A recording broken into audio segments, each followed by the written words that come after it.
بسم اللہ الرحمن الرحیم الحمدللہ رب العالمین وبہ نستعین وصلی اللہ وسلم علی سید الانبیاء والمرسلین وعلی آلہ واصحابہ اجمعین ومن تبعہم بإحسان الی یوم الدین اما بعد۔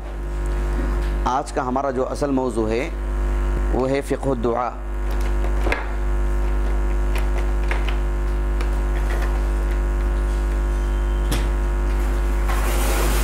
حسن یہاں کہیں قلم رکھی تھی نہیں؟ نکل لو دیکھو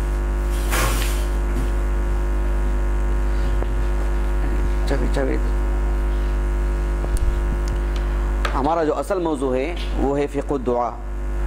میں گزشتہ کلاس میں بھی آپ کو بتلایا تھا کہ فقہ الدعاء کوئی چھوٹا موضوع نہیں ہے،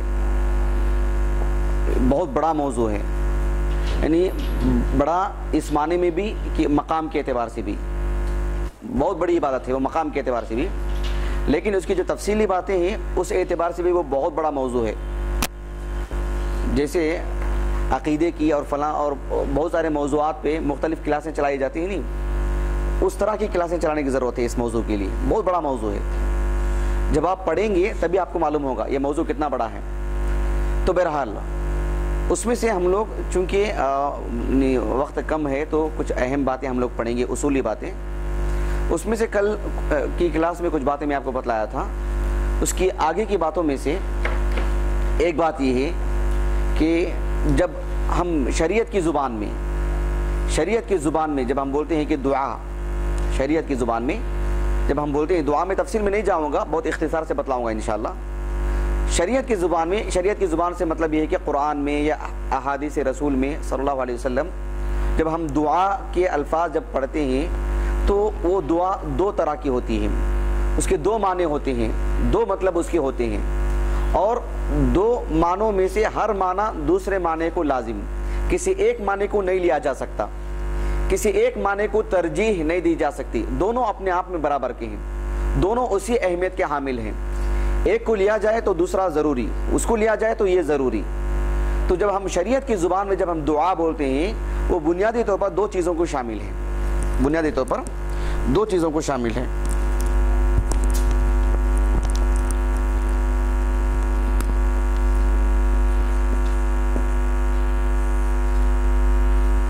کوئی بول سکتے ہیں؟ ہاں ماشاءاللہ جی، ان کا نام لکھ لو حسن۔ فہرست ہے نہیں، باقی کہیں گم گئی ہے؟ ہاں، ایک ہے دعاء العبادت والثناء، دعاء العبادت والثناء، اور دوسرا ہے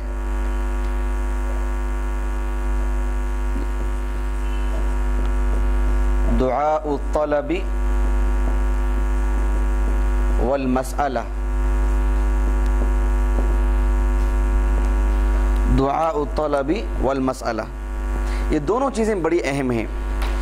اسے غیر مسلم تو غیر مسلم، ہمارے محلے کے، ہمارے مسلم یعنی ہمارے ہندوستان کے مسلمان بھی نہیں سمجھیں گے، غیر مسلمین بھی اس کا کیسا فائدہ اٹھاتے ہیں میں آپ کو دکھاتا ہوں۔ اس موضوع سے متعلق غیر مسلمین کی جو خرابیاں ہیں، آپ بولیں گے اچانک اس موضوع سے متعلق غیر مسلم کا کیا تعلق، ابھی میں آپ کو تفصیل سے بتلاتا ہوں۔ ایک ہے دعاء العبادت والثناء، ایک ہے دعاء الطلب والمسألہ۔ یہ دونوں چیزیں آپس میں ایک دوسرے کو لازم ہیں، یہ دونوں چیزیں آپس میں ایک دوسرے کو لازم ہیں۔ میں اس معاملے کو بہت زیادہ تفصیل سے نہیں پڑھاؤں گا، اس لیے کہ یہ مستقل ایک موضوع ایسا ہے جو کئی گھنٹوں کا محتاج ہے اس موضوع کو صحیح انداز میں سمجھانے کے لیے۔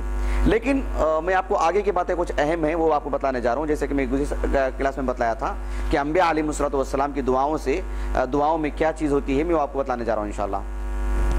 دعاء العبادت والثناء کا مطلب یہ ہوتا ہے کہ جیسے کہ گزشتہ کلاس میں بتلایا گیا تھا، دعا کے ایک معنی آتے ہیں عبادت کے، ایک معنی آتے ہیں اللہ سبحانہ و تعالیٰ کے سامنے اپنی حاجت رکھنا۔ تو اس اعتبار سے دعا کا ایک معنی ہے وہ ہے جو انسان کی پوری زندگی کی جو عبادت ہے، وہ اس میں نماز، روزہ، زکوٰۃ اور اسی طریقے سے حج، پوری عبادتیں آ جاتی ہیں، حتیٰ کہ یہ علمی مجلسیں، یہ سب اس کے اندر آ جاتی ہیں جب ہم بولتے ہیں دعاء العبادہ۔ دعاء العبادہ جب بولتے ہیں تو عام یعنی پورا کا پورا دین، پورا کا پورا اسلام، پورا کا پورا دین. حتیٰ کہ ایک مسلمان دوسرے مسلمان کو السلام علیکم ورحمۃ اللہ کہتا ہے، اس سے مصافحہ کرتا ہے، وہ بھی دعاء العبادہ میں آ گیا. یعنی کل کا کل دین، میری بات سمجھ رہے ہیں آپ؟ کل کا کل دین دعاء العبادہ جب بولتے ہیں. یہ قرآن مجید میں بکثرت ملے گا آپ کو. جب دعاء العبادہ بولتے ہیں کہ پوری کی پوری چیز، آدمی جا کر کے تجارت کرتا ہے اور یہ اس کی نیت ہے کہ اللہ سبحانہ و تعالیٰ کی میں جو ہے حلال طریقے سے تجارت کروں تاکہ میں وہ غذا کھاؤں، اللہ کی میں عبادت کر سکوں. عبادت وہ جو خاص معنی میں نماز وغیرہ کے سلسلے میں میں ایک مسلمان ہوں، تو وہ اس کا جو جانا آنا پھر اس کا خرید و فروخت کرنا وہ بھی دعاء العبادہ میں شامل. یعنی دعاء العبادہ جب بولتے ہیں تو پورا کا پورا دین، ایک مسلمان کی پوری زندگی، ایک جز بھی اس سے نکلنے والا نہیں. ظاہر بات ہے وہ پوری کی پوری زندگی اس کو خالص اللہ کے لیے کرنا چاہیے. دعاء العبادہ اس کے تعلق سے بکثرت آیتیں ہیں، بہت بڑا موضوع ہے. یہ موضوع سمجھ گئے نا آپ؟ ایک بات یہ ہاں بول کیا دعاء الطلب والمسالہ، یہ بھی ایک عبادت ہے لیکن عبادت کا ایک حصہ ہے. جیسے پورا کا پورا دین ہے لیکن نماز اس کا ایک حصہ ہے. پورا کا پورا دین ہے، زکوٰۃ اس کا ایک حصہ ہے. پورا کا پورا دین ہے، علمی مجلس علم حاصل کرنا اس کا ایک حصہ ہے. ویسے ہی وہ خالص اللہ سبحانہ و تعالیٰ سے دعا کرنا وہ ایک حصہ ہے. اس میں بڑی تفصیل ہے، مختلف قسم کی دعاؤں کے یعنی کیا بولتے ہیں اس کو طریقے ہیں، جنس بولتے ہیں اس کو. بہت ساری جنسیں ہیں دعا کے. جیسے مثال کے طور پر ایک آدمی کھانے سے پہلے دعا کرتا ہے، کھانے کے بعد دعا پڑھتا ہے، سونے کے وقت دعا پڑھتا ہے، اپنی ضروری حاجات کے لیے دعا پڑھتا ہے، مسجد سے آنے جانے کی دعا پڑھتا ہے. ایک اس طرح کی دعائیں ہیں. ایک وہ جو ہے جو ذکر و اذکار ہیں جو عام طور پر آدمی کرتے رہتا ہے، اس کے لیے کوئی خاص وقت نہیں، کوئی خاص جگہ نہیں. ایک وہ دعائیں ہیں جو خالص ایک مستقل بیٹھ کے اللہ سے مانگتا ہے، اے اللہ یہ میری حاجت ہے. وہ سمجھ رہے ہیں، وہ ساری چیزیں اس کے اندر آ جاتی ہیں. ایک دعا کا جو گھیرا وہ جو ہوتا ہے وہ اس موضوع سے متعلق. ایک ہے دعاء العبادہ، پورا کا پورا دین، پورا کا پورا اسلام.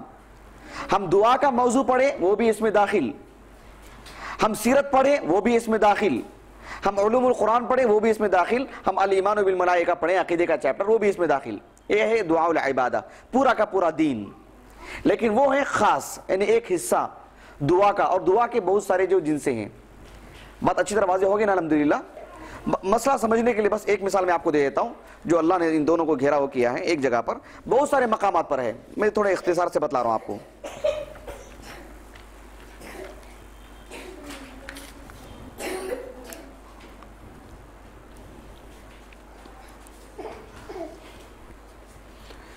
دیکھیں آیت نمبر 55 اور 56 سورۃ الاعراف. سورۃ الاعراف سورۃ الاعراف سورہ نمبر 7 ہے. آیت نمبر 55 50 پر 5 اور 50 پر 6.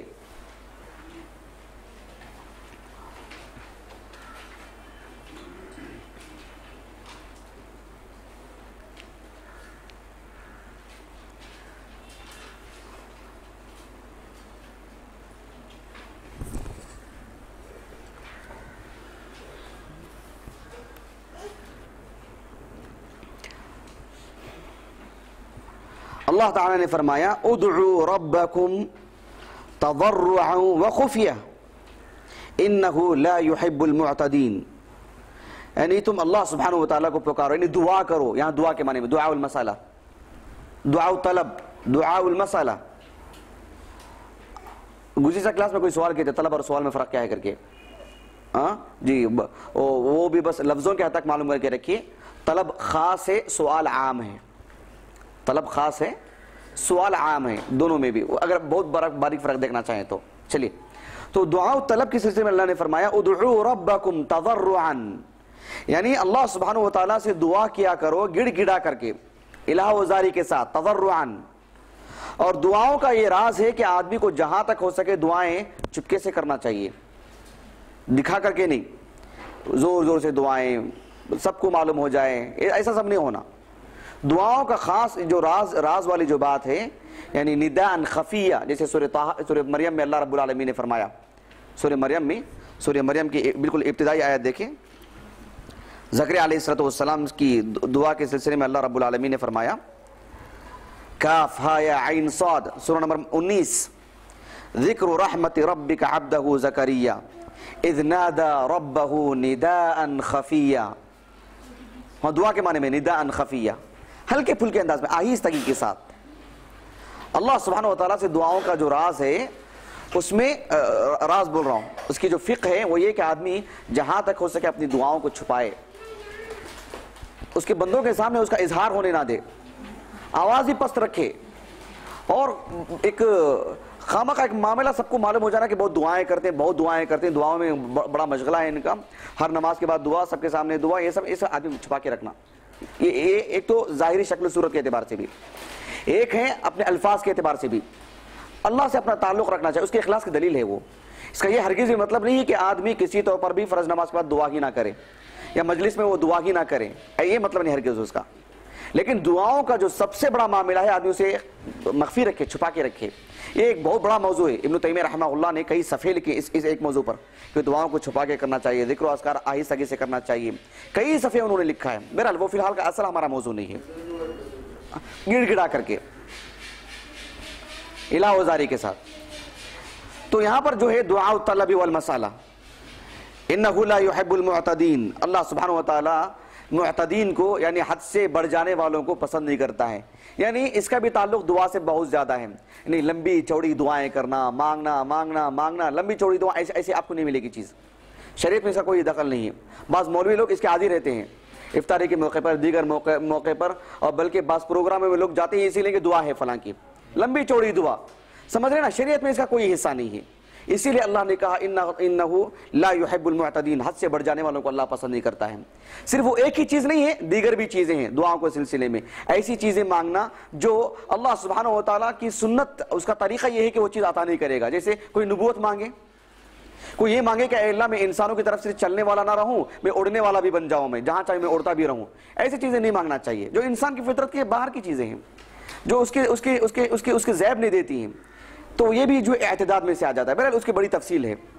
اس کے بعد دیکھیں رب العالمین نے فرمایا وَلَا تُفْسِدُوا فِي الْأَرْضِ بَعْدَ إِصْلَاحِهَا، دنیا میں اللہ نے جو اصلاح رکھی ہے، جو درست کیا ہے، اس کی درستگی کے بعد اس میں فساد نہیں مچانا چاہیے، کہیں کا بھی معاملہ کیوں نہ ہو.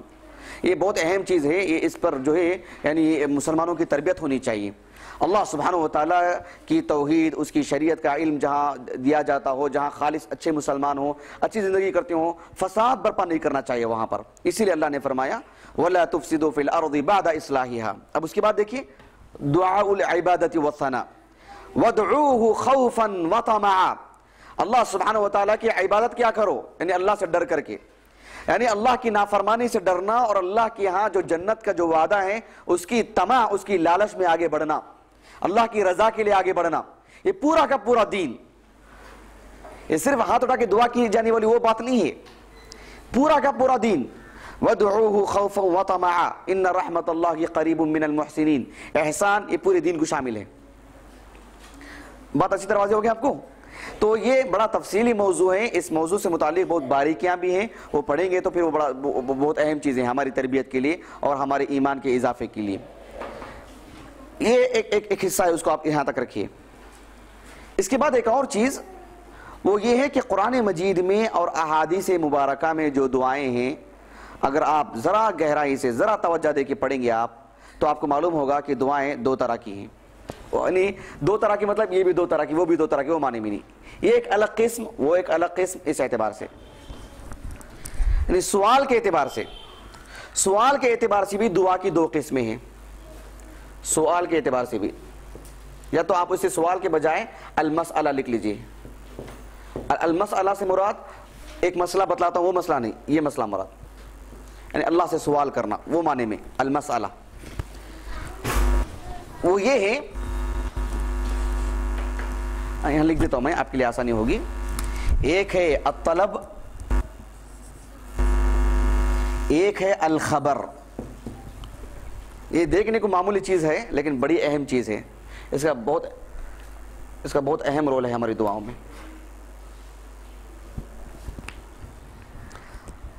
ذرا ظاہری الفاظ میں سوچ کر کے غور کر کے کوئی بول سکتے ہیں دعا کے جب ہم اللہ سے مانگتے ہیں اس میں دو طرح کی چیزیں، ایک خبر ایک طلب. کیا ہے میں آپ کو بتلاؤں گا، آپ میں سے کوئی سوچ کے بول سکتے ہیں؟ ہاں شریعت کا علم ہے تو زبان کھولنا، پھر خاموشی بیٹھنا، اسی میں نجات. شریعت کے علم میں تکلف نہیں کرنا، سمجھ رہے ہیں جی؟ میں ایسے نہیں کہا جو بھی جواب ہے بولتے جاؤ، معلوم ہو تو بولنا، نہیں تو میں بول دوں گا انشاءاللہ، اس لیے کہ میں پڑھ کے آیا ہوں. ہاں جی. طلب کی معنی یہ ہوتی ہے کہ اللہ سبحانہ و تعالیٰ سے سوال کرنا، مانگنا. جیسے رب اغفر لی، اے اللہ تو میری مغفرت فرما، ارحمنی مجھ پر رحم فرما، گویا کہ طلب ہے. یہ بات سمجھ میں آئی آپ کو؟ یہ ایک ہے. اس کو اہل علم کہتے ہیں کہ یہ ایک درجہ ہے لیکن اعلیٰ درجہ نہیں. ایک درجہ ہے دعا کا، لیکن اس سے بھی زیادہ جو اعلیٰ درجہ ہے، اس سے بھی جو بڑا درجہ ہے وہ خبر. وہ یہ ہے کہ اللہ کے سامنے صرف اپنی حالت بیان کرنا کہ اے اللہ فی الحال میری یہ حالت ہے. مانگا نہیں جا رہا ہے، مانگا نہیں جا رہا ہے. یہ انبیاء علیہ السلام کی دعاؤں میں زیادہ دکھائی دیتی ہے آپ کی چیز، وہ کہ اے اللہ فی الحال یہ میری حالت ہے، یعنی میری جو پوزیشن ہے وہ فی الحال اس طریقے سے ہے. اللہ سبحانہ و تعالیٰ کے صرف خبر دینا کہ فی الحال میرا یہ حال ہے. یہ نہیں کہ اے اللہ تو یہ میری ضرورت بھی پوری فرما دے، یہ میری حاجت بھی پوری فرما دے. پورا حق ہے اللہ سے مانگنے کا، لیکن وہ اعلیٰ درجے کا اسلوب ہے. اللہ نے اس اسلوب کی تعریف فرمائی ہے، اس اسلوب کو اچھا بتلایا ہے. لیکن عام انسان کے بس کی بات نہیں ہے، وہ انسان جلدی کر دیتا ہے، دعا کر دیتا ہے. انبیاء علیہ السلام اللہ کے سامنے اپنی حالتیں بیان کرتے ہیں اور بڑے لطیف انداز میں اللہ سبحانہ و تعالیٰ کے سامنے صرف اپنی خبر کے طور پر، جیسے مثال کے طور پر زکریا علیہ السلام کا کیا ہے معاملہ؟ ربی حب لی کر کے دعا کیا نا انہوں نے، اے اللہ مجھے اولاد عطا فرما. ہنالک دعا زکریا ربہ قال ربی حب لی من لدنک ذریۃ طیبہ، اے اللہ مجھے عطا فرما. دعا کی انہوں نے. ایوب علیہ السلام، اور معروف دعا ہے اور ماشاءاللہ اور جی لوگ کیا کرتے ہیں، بعد والے لوگوں کو خیال کرتے ہیں، پہلے لوگوں کو خیال نہیں کرتے. آدم علیہ السلام کیا ہے دعا ان کی؟ دیکھیں ربنا ظلمنا انفسنا، بس خبر دے رہے ہیں ہم نے اپنے نفسوں پر ظلم کیا ہے. وَإِن لَمْ تَغْفِرْ لَنَا وَتَرْحَمْنَا لَنَكُونَنَّ مِنَ الْخَاسِرِينَ، اگر ہمارے اوپر تیری مغفرت نہ ہو، ایسے نہیں رب اغفر لی نہیں کہا انہوں نے، اغفر لنا ورحمنا ایسے نہیں. اگر تو مغفرت نہیں کرے گا، ہمارے اوپر رحم نہیں کرے گا، پھر تو ہم خسارہ اٹھانے والے میں سے ہو جائیں گے. یعنی مطلب یہ ہے کہ ایسی صورت میں مغفرت فرما دے، لیکن وہ نہیں کہہ رہے ہیں. وہ اللہ نے اس اسلوب کو بہت اعلیٰ اسلوب قرار دیا. اللہ نے وہ کلمات سکھائے آدم کو علیہ السلام. میری بات سمجھ رہے ہیں؟ یہ بڑا تفصیلی موضوع ہے اور بہت اہم موضوع ہے. وہ اس اسلوب کو سمجھنا چاہیے، اس انداز کو سمجھنا چاہیے. اسی لیے قرآن کی اور نبوی دعائیں یاد کرنا چاہیے. اپنی حاجتیں اپنی زبان سے آپ کر لیں، کوئی یہ نہیں، اللہ تعالیٰ ساری زبانیں جانتا ہے، لیکن اللہ نے یہ دعائیں سکھائیں، یہ دعائیں بیان فرمائیں تاکہ ایک بندہ یاد کریں، اس کے پیچھے محنت لگائیں. اپنی ضرورت کے لیے ہم اللہ سے مانگنے کے لیے ایک دعا یاد نہیں کر سکتے؟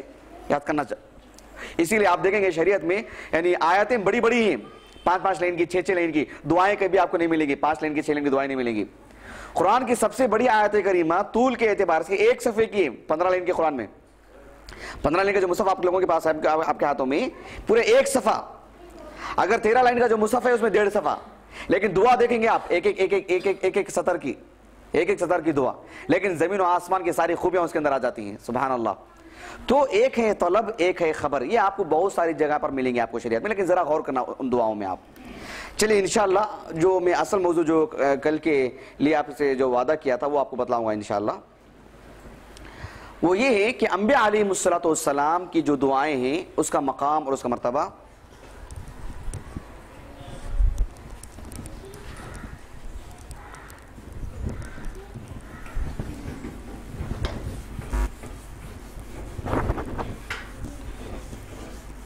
اچھا یہاں ایک بات بتانا بھول گیا میں، ابھی تھوڑی دیر پہلے بتلایا تھا میں. دعا ابھی دیکھا تو یاد آیا مجھے. ایک ہے دعاء العبادت والثناء، ایک ہے دعاء الطلب والمسألہ. آپ نے دیکھا ہوگا کہ مسلمان دعاء العبادت والثناء، ایک ہے اسلام قبول کر کے رہتے ہیں. مسلمان گھر میں پیدا ہو گئے، مسلمان گھرانے میں پیدا ہو گئے، میں جیسے کہ بتلایا کہ وہ چیز اس کو لازم ہے، وہ اس کو لازم ہے، وہ اس پر ہے، وہ اس پر ہے، دونوں کو جدا نہیں کیا جا سکتا کہ ایک کو بھی لے لے گا کافر، وہ صرف ایک کو لے گا دوسرے کو چھوڑے گا وہ مسلمان ہی نہیں، وہ کافر ہے وہ. اور کوئی کافر دو میں سے ایک کو لے گا وہ مسلمان نہیں ہو جا سکتا، دونوں کو لینا پڑے گا پوری باریکی کے ساتھ. وہ جیسے کہ یہ دعاء العبادت والثناء وہ ہے کہ اللہ کے پورے دین کو قبول کرنا. جیسے کہ مسلمانوں کے بہت سارے مسلمانوں کا حال ہے کہ اللہ سبحانہ و تعالیٰ کے دین کو تو انہوں نے قبول کیا ہے، مسلمان ہے اس لیے کہ مسلم گھرانے میں پیدا ہوئے، جمعہ پڑھتے ہیں، عید پڑھتے ہیں، نمازی پڑھ لیتے ہیں، سب کچھ ایک مسلم معاشرے میں رہتے ہیں، ایک مسلمانوں کے شعار کا احترام بھی کر لیتے ہیں. لیکن جب دعاء المسئلہ کی بات آتی ہے تو پھر مزاروں کے چکر کاٹتے ہیں. دعاء المسئلہ میں اللہ سے مانگنے کے لیے اتنا یقین نہیں، ان کو اتنا یقین نہیں، لیکن اس کے لیے سفر کر کے جانا، وہاں دعائیں کرنا، وہاں بیٹھنا، وہ پورا یقین ان کو دعاء المسئلہ کے لیے وہاں جاتے ہیں. حالانکہ وہ اس کو لازم ہے، وہ اس کو لازم ہے. یہ میں اس میں تفصیل میں نہیں جانا چاہتا ہوں، لیکن غیر مسلمین کی ایک مثال میں آپ کو دیتا ہوں. غیر مسلمین کے پاس معاملہ دیکھیں آپ، وہ دعاء العبادہ کے معاملے میں زیرو، اس لیے کہ انہوں نے اسلام کو قبول ہی نہیں کیا ہے، نہ اسلام کو لینا چاہتے ہیں، نہ اسلام ان کو پسند ہی ہے. لیکن پورے شہر کے مساجد میں مغرب کی نماز میں چلے جائیے، غیر مسلمین کی ایک بڑی تعداد کھڑی رہتی ہے بچوں کو لے کر کے. وہ کیا ہے؟ دعاء المسئلہ. بس ان کو یہ ہے کہ مسلمان کوئی دعا پڑھ دے، اللہ کا نام لے کر پھونک دے، بس ہم کو شفا مل جائے، لیکن دعاء العبادہ نہیں. اسی لیے پڑھ کے پھونکنے کا کوئی فائدہ ہی نہیں، اور ان کی ہمت افزائی بھی نہیں کرنی چاہیے، اس لیے کہ دعاء العبادہ اس کی ضرورت ہے، اس کا لازمی حصہ ہے. صرف دعاء المسئلہ سے کام نہیں چلے گا.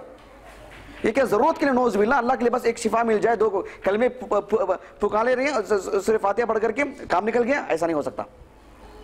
سورہ فاتحہ پڑھ کے پھونکنا ہو تو اس کا مضمون بھی جاننا پڑے گا ان کو، تبھی اس کا فائدہ ہے، ورنہ کیا مسئلہ اس کا. اور مسلمان بھی ماشاءاللہ خاص کر جو لوگ جبہ پہن کے داڑھی چھوڑ کے رہتے ہیں وہ تو ضرور پڑھ کے پھونک کے جاتے ہیں، سمجھتے ہیں ہمارے دین کا حصہ ہے یہ، پوری ہمت افزائی کر کے جاتے ہیں، پورا بڑھاوا دے کے جاتے ہیں ان کو. غلط چیز ہے یہ، اس سے کہیں زیادہ ضرورت ہے دعاء العبادہ کی. دعاء العبادہ نہیں ہے ان کے لیے، وہ کوئی ان کے لیے نجات نہیں ہے. یقیناً لیکن کفار کو جو انہوں نے پھونکا تھا اس کی اگر آپ تفسیر پڑھ کے دیکھیں پوری حدیث کی، سوال بہت اچھا ہے حقیقت میں. یہ ابو سعید الخدری رضی اللہ عنہ سے مروی جو حدیث ہے اس میں ایک تو معاملہ یہ ہے کہ غیر مسلمین وہ ان کے پاس آئے نہیں تھے، وہ ایک علاج کے حد تک آئے تھے. وہ علاج کی حد تک، ایسا نہیں کہ وہ مسلمان ہیں، مسلمانوں سے پڑھ کر کے پھونک لیں تو دم کرا لیں تو کام نکل جائے گا، وہ صرف علاج کی حد تک آئے تھے. وہ اگر وہ کچھ اور بھی علاج کر دیتے وہ اور بھی علاج ہو جاتا، لیکن ان کے پاس جو علاج موجود تھا انہوں نے پڑھ کر کے دم کر دیا ابو سعید الخدری رضی اللہ عنہ نے.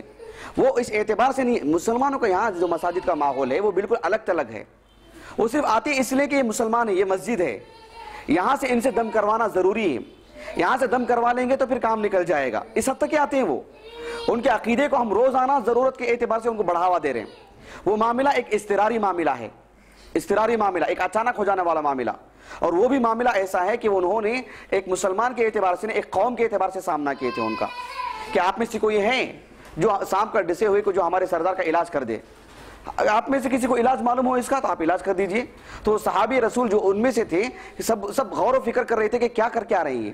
انہوں نے کہا کہ میں نے اللہ کے رسول سے سنا تھا کہ سورہ فاتحہ سورہ شفا بھی ہے، اس نے پڑھ کے دم کر کے آیا، اور صحابہ کو معلوم بھی نہیں، وہ انہوں نے آ کر کے کہا تھا اس کو. تو یہ ایک اضطراری حالت ہے، اچانک آپ بس میں بیٹھے ہیں، آپ کہیں جا رہے ہیں، آپ کے گھر کے سامنے کوئی معاملہ ہے، آپ کسی غیر مسلم کو جا کر کے دم کر دیے، یقیناً اس میں اللہ نے شفا رکھی ہے، اس کا فائدہ ہوگا. لیکن یہ جو شکل ہے وہ ایک خاص صورت لے کر کے آ رہے ہیں، وہ ایک خاص مقصد کے تحت آ رہے ہیں کہ دعاء المسئلہ کی ضرورت ہے ان کو، اور کوئی چیز نہیں. یہ دیکھ رہے ہیں ہم، بہت باریک مسئلہ ہے یہ، اس کو سمجھنا. وہ خالص دعاء المسئلہ کے تحت آ رہے ہیں اور کوئی بات نہیں ان کو. لیکن وہاں معاملہ ایسا نہیں ہے. اگر آپ کے پڑوسی میں کوئی غیر مسلم رہتا ہے، ان کے گھر میں کسی کو ایسے کچھ معاملات ہیں، آپ جا رہے ہیں، جا کے دم کر کے آ رہے ہیں، ظاہر بات ہے دم کریں گے سورہ فاتحہ پڑھیں گے، آپ آیت الکرسی پڑھیں گے، اس طرح کی دعائیں پڑھیں گے، یقیناً اس کا فائدہ ہے، اس کا اثر ہے، اس کے تحت آپ ان کو جا کر کے دین کی بات بھی بتلا سکتے ہیں. لیکن معاملہ یہاں ایسا نہیں ہے. اگر آپ ان کو توحید کے بارے میں بولیں، یہاں بس تھوڑی دیر کے لیے ہاں کر کے نکل جائیں گے، وہ ان کو دعاء العبادت کی عبادت کی قطعاً ضرورت نہیں. ان کو معلوم ہے ان کو اپنا ایک دین ہے، مذہبی جو عبادت خانے ہیں اس سے ان کا تعلق ہے. کسی چرچ میں بھی چلے جائیں گے، کسی مندر میں بھی چلے جائیں گے، اور کسی مسجد میں بھی ضرورت کے تحت آ جائیں گے. وہ ہے دعاء المسئلہ کو اپنی ضرورت کے لیے لینا، اور دعاء العبادت سے ان کا کوئی تعلق نہ ہو. بات واضح ہو رہی؟ آپ کو عبدالواحد بھائی؟ نہیں شرح صدر ہوا اور کوئی بات ہے؟ ابھی نہیں ہوا. یعنی ایک ہے آپ کا کسی غیر مسلم کو جا کر کے دم کرنا ایک الگ معاملہ ہے وہ، اس لیے کہ اللہ سبحانہ و تعالیٰ نے قرآن میں شفا رکھی ہے اور وہ ایک ضرورت ہے وہ. لیکن ایک آدمی آپ کے پاس صرف اس لیے آتا ہے کہ آپ کا دین تو مجھے ضرورت نہیں ہے، آپ کے دین سے میرا تعلق نہیں ہے، بس مجھے اس حد تک ضرورت ہے کہ ایک مذہبی عبادت خانہ ہے یہ، مجھے یہاں سے کچھ پڑھ کر کے دم کر دیا جائے. بہت فرق ہے دونوں میں. ایسے لوگوں کی ہمت افزائی نہیں ہونی چاہیے، اس لیے کہ ان کے ذہن میں جو بات ہے وہ صرف دعا المسئلہ والی بات ہے، صرف دعا المسئلہ والی بات. ان کو دعا العبادہ بھی معلوم ہے ان کو، وہ یہ ہے کہ اسلام قبول کرنا یہ نہیں چاہیے ان کو.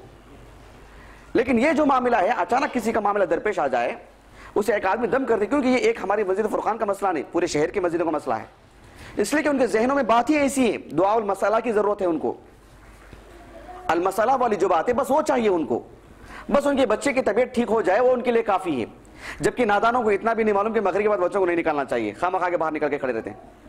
تو یہ ایک طرح سے جو ہے ان کے ذہنوں میں جو یہ بات ہے کہ مذہبی عبادت خانوں جو جتنے بھی عبادت خانے ہیں وہاں سے بس ایک شفا والی جو بات ہے، دعا والی جو بات ہے وہ، لیکن وہ ان کے دین سے تعلق نہیں، نہ ان کو ان کے دین سے تعلق ہے، نہ اسلام سے کوئی ان کا واسطہ ہے. آپ پیش کریں گے تو دوسرے دن آپ کا سامنا نہیں ہوگا. لیکن وہ معاملہ ایک اچانک معاملہ ہے، یعنی آپ کسی بھی صورت میں آپ کے پڑوسی ہوں یا آپ کے دوست و احباب ہوں، ایسی صورت میں آپ جا کر کے ان کو دم کر کے آتے ہوں، اس میں شرعاً کوئی قباحت نہیں، لیکن اس میں اور اس میں بہت فرق ہے. مسجدوں کے باہر کا جو معاملہ ہے یہ سبحان اللہ آپ دیکھیے ان کو یعنی مسلمانوں سے کوئی خاص تعلق نہیں، کوئی بات نہیں، بس ایک یہ بات ہے کہ بس وہ نماز پڑھ کر کے آ رہے ہیں، تازگی رہتی ہے، روحانیت رہتی ہے، وہ دم کرتے ہیں ہمارے بچے کو ٹھیک ہو جائے بس. یہ دعا المسئلہ، شریعت نے اس معاملے میں ہمت توڑی ہے ان لوگوں کی. دعا المسئلہ کسی طور پر کام نہیں آئے گا ان کو، صرف وہ ذہن لے کے آئیں گے کچھ کام نہیں آئے گا ان کو، کوئی فائدہ نہیں ان کا، آگے بس کھڑ کے جائیں گے اتنا ہی. بہت اچھی طرح واضح ہو گئی جی. ان کو اللہ پر تعلق نہیں، اللہ پر بھروسہ نہیں ان کو. بھروسہ صرف اتنا ہے کہ ایک مذہبی آدمی ہے، مذہبی آدمی گناہوں سے کم بچ کے رہتا ہے، گناہ کم کرتا ہے، بالکل روحانیت کے ساتھ آ رہا ہے، تو پھر اس کے کلمات ہمارے پر اثر کر جائیں گے، وہ معنی ہے اس کا. بہرحال بہت لمبی ہو گئی، وہ صرف 20 منٹ باقی رہ گئے. تو یہ معاملہ تھوڑا تفصیل طلب ہے. تیسیر العزیز الحمید ایک کتاب ہے محمد بن عبد الوہاب رحمہ اللہ النجدی کی، جو کتاب توحید ہے اس کی شروحات میں سے ہے وہ. تو بہرحال اس میں اس معاملے کو بہت تفصیل سے ذکر کیا گیا ہے. اللہ تعالیٰ ہمیں وہ کتاب فراہم کرے. کتاب نہیں ہے، فتح المجید ہمارے پاس موجود ہے، اس میں یہ معاملہ موجود ہے، یہ بات مذکور ہے، کیونکہ یہ معاملہ اتنا زیادہ اہم ہے کہ اس معاملے کو تھوڑا غور کرنا چاہیے. اس طرح کی چیزوں کو ہرگز بڑھاوا نہیں دینا چاہیے. ہاں ہم بہت ہی مخلص ہیں، وہ روزانہ آ رہے ہیں، ہم ان کو پکڑیں، ان کے تعلق سے توحید بتلائیں، لیکن دیکھیں دوسرے دن چھٹی ہو جائے گی. اور میں اس لیے بتا رہا ہوں، میں تقریباً 3 مساجد میں تجربہ کر کے ہوں اس کا، میں اس لیے کہ پھر وہ آپ کا سامنا کرنے کے لیے تیار نہیں. آپ آتے ہیں تو آپ سے چہرہ موڑ لیں گے وہ، اس لیے کہ دعا العبادہ کی ضرورت نہیں ہے ان کو، اس سے ان کا کوئی لین دین نہیں. بس دعا المسئلہ کے حد تک وہ مندر میں بھی جائیں گے، آپ سے بھی کروا لیں گے، کوئی فرق نہیں ہے ان کے پاس. جی چلیے انشاءاللہ جو ابھی فی الحال کا جو موضوع ہے، آنے والی اتوار شاید کلاس نہیں رہے گی. منزلۃ ادعیۃ الانبیاء،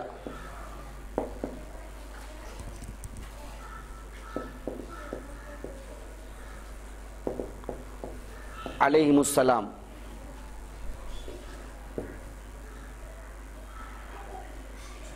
منزلۃ ادعیۃ علیہم السلام. منزلت کے معنی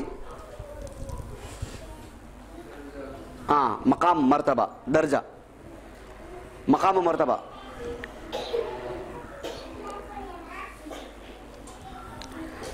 انبیاء علیہ السلام کی جو دعائیں ہیں، اس کو 2 لفظوں میں کون بولیں گے اس کی اہمیت کے بارے میں؟ کوئی بول سکتے ہیں آپ میں سے؟ انبیاء علیہ السلام کی دعاؤں کا جو درجہ ہے، جو مقام، جو مرتبہ ہے، اس کی اہمیت پر 2 لفظوں میں کوئی بول سکتے ہیں؟ بس اس اعتبار سے ان کی اہمیت دکھائی دیتی ہے. ہاں جی بولیے. جی ہاں. اور اچھا جی چلیے 2 باتیں آئیں. ہاں اور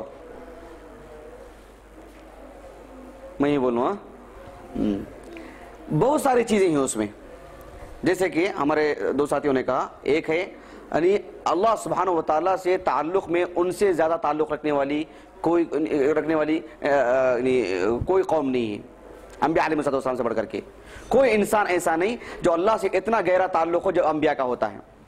صحیح بخاری کی حدیث ہے, اللہ کے رسول صلی اللہ علیہ وسلم نے فرمایا ان اتقاکم للہ واخشاکم, میں اللہ سبحانہ و تعالیٰ سے تم میں سب سے زیادہ ڈرنے والا ہوں.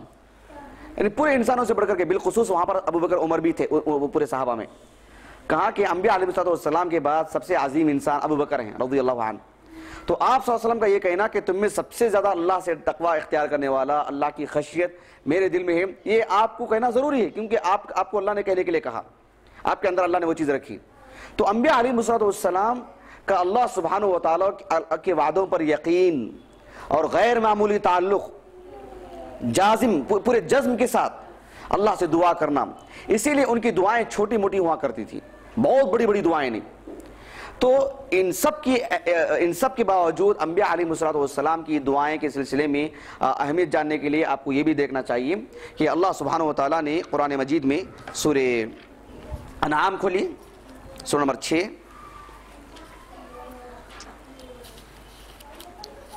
سورۃ الانعام سورہ نمبر 6,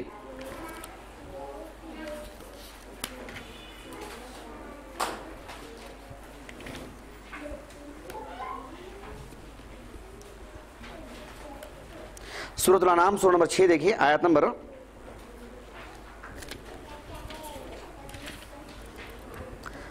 80 پر 3 سے. مجھے پڑھانا نہیں ہے, آیت نمبر 80 پر 3 سے دیکھیے.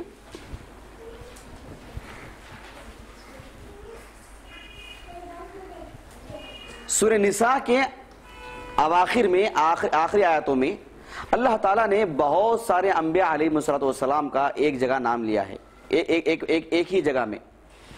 لیکن قرآن مجید میں سب سے زیادہ انبیاء علیہ السلام کا ایک ہی جگہ میں جو نام لیا گیا ہے وہ یہ رکوع ہے. دیکھیں اللہ تعالیٰ نے آیت نمبر 80 پر 3 میں وہاں سے شروع کیا ابراہیم علیہ السلام کا نام, آیت نمبر 80 پر 4 میں اسحاق, یعقوب, نوح, داؤد, سلیمان, ایوب, یوسف, موسیٰ, ہارون. پھر آیت نمبر 80 پر 5 میں زکریا, یحییٰ, عیسیٰ, الیاس. آیت نمبر 80 پر 6 میں اسماعیل, الیسع, یونس, لوط.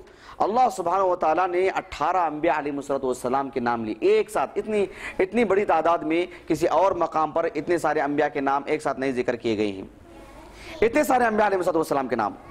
اس کے بعد دیکھیں جو ہمارے موضوع سے متعلق جو بات ہے وہ یہ, آیت نمبر 90 میں 90, آیت نمبر 90, آیت نمبر 90 میں اللہ رب العالمین نے فرمایا اولئک الذین ھدی اللہ, یعنی یہ وہ لوگ ہیں جن کو اللہ نے ہدایت دی ہے, یہ وہ لوگ ہیں جنہیں اللہ نے ہدایت دی ہے.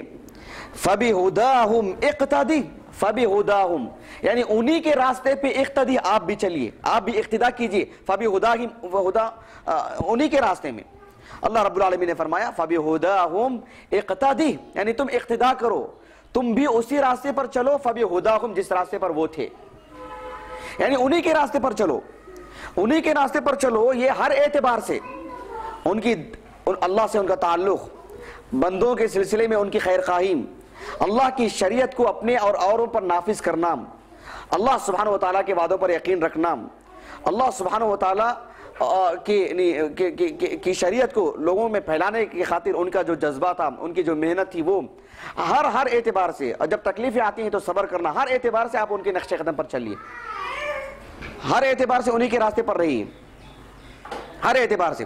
ان میں سے دعائیں بھی, یعنی جیسے اللہ سے انہوں نے دعائیں کی آپ بھی ویسے ہی کیجئے, یعنی ان کی دعاؤں کو اپنائیے, ان کی دعاؤں کو اپنائیے. اللہ کے رسول صلی اللہ علیہ وسلم نے باضابطہ ایسی دعائیں بھی پڑھیں ہیں جو کسی نبی کی دعا ہے, ایسی دعائیں بھی پڑھیں آپ نے. اللہ نے اللہ کے انبیاء علیہ السلام کی جو دعائیں ہیں اس کو بھی اپنانے کی تعلیم دی. اس ایک ٹکڑے کے اندر ساری چیزیں آ جاتی ہیں, یعنی دعاؤں کے اعتبار سے بھی, ان کی دعاؤں کا طرز, ان کی دعاؤں کا طریقہ, دعا کرنے کے ان کے اوقات, دعا کے ان کے کلمات, سب آداب, ساری چیزیں جو اور لحاظ کیا کرتے تھے, آپ بھی جب دعا کی بات آتی ہے تو اقتدی, فبہداہم اقتدی, انہی کے راستے پر آپ بھی چلیے. یہ اللہ سبحانہ و تعالیٰ نے اللہ کے رسول صلی اللہ علیہ وسلم کو اس آیت کریمہ میں تعلیم دی, اور یوں پورے امت کو. تو انبیاء علیہ السلام کی دعائیں بھی اس کے اندر آ جاتی ہیں. یہ ایک پوائنٹ ہوا. انبیاء علیہ السلام کی دعاؤں کی اہمیت جاننے کے لیے ایک بات۔ دوسری بات یہ ہے کہ قرآن مجید میں انبیاء علیہ السلام کی جو دعائیں ہیں، انبیاء علیہ السلام کی زبانی اللہ نے کیسے دعا کرنا چاہیے، دعا سکھایا اللہ نے نبی کو، یعنی نبی کا جو معیار ہوتا ہے بہت اعلیٰ ہوتا ہے، لیکن اللہ سبحانہ وتعالیٰ نے دعاؤں کے لیے نبی کو بھی کلمات سکھائے کہ آپ ایسے دعا کیجئے، آپ ایسی تعریف کیجئے اللہ کی۔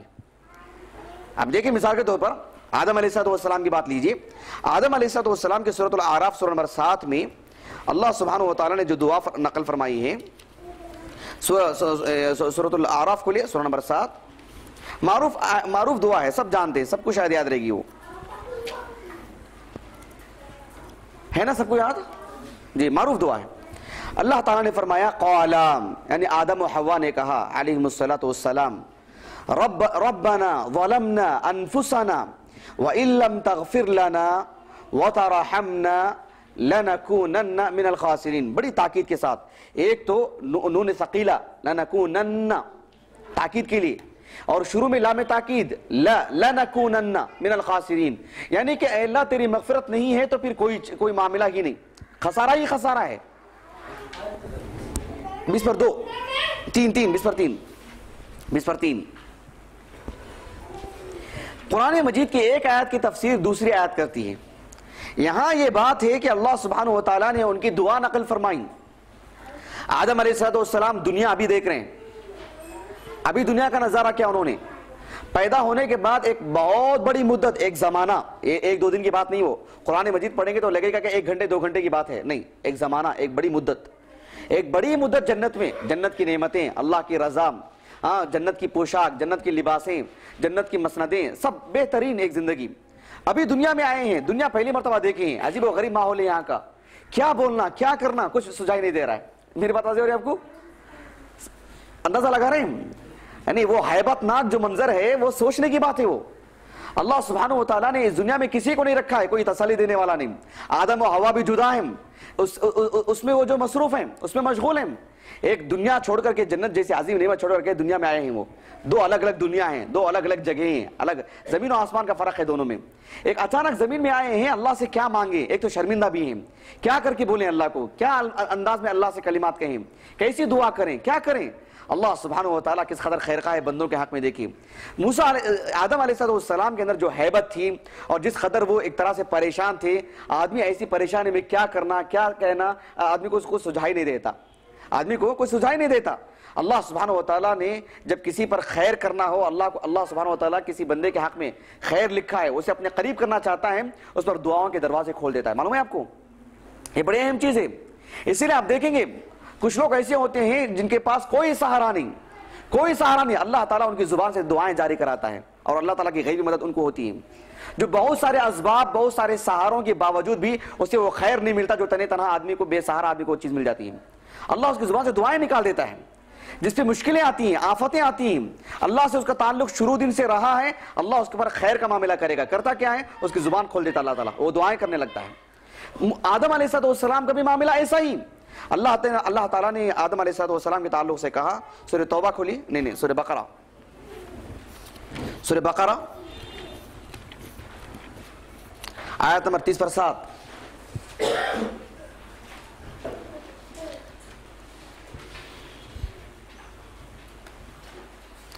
اور جن کے سہارے صرف لوگ ہی ہوتے ہیں، پیسہ ہی ہوتا ہے، صرف جیب ہے تو بس اطمینان، جیب بھرا ہے تو، تجوری بھر کے ہے تو اطمینان، افراد دکھائی دے رہے، نہیں ہمارے پاس بڑے افراد ہیں۔ حتیٰ کہ بڑا افسوس ہوتا ہے کہ اچھے خاصے ہمارے کانفرنسیں ہوتی ہیں، دیکھیں نا، ایک مرتبہ میں جگہ کا نام نہیں بولوں گا، ایک بہت بڑا پروگرام ہوا تھا، بہت بڑا، تقریباً میں اس میں تھا، میں 5 لاکھ روپے خرچ کیا گیا اس کانفرنس میں، ایک دن کی کانفرنس، 5 لاکھ روپیہ، حالانکہ میں پہلے منع بھی کیا تھا، 5 لاکھ روپے خرچ کیا گیا، بہترین، حالانکہ ایک پنڈال ڈال سکتے تھے، لیکن باقاعدہ وہ لوگوں کو بلا کر کے اچھے انداز میں، اچھی بڑی کھمبیوں کے ساتھ بہت اچھے سے کرتے تھے، اور علماء کو جن کے لیے 1 گھنٹے کی تقریر کے لیے بلایا گیا تھا، یہاں سے وہاں سے فلیٹ کا جو خرچہ تھا، اللہ اکبر، خوب زبردست 5 لاکھ کا خرچہ نکل کے آیا۔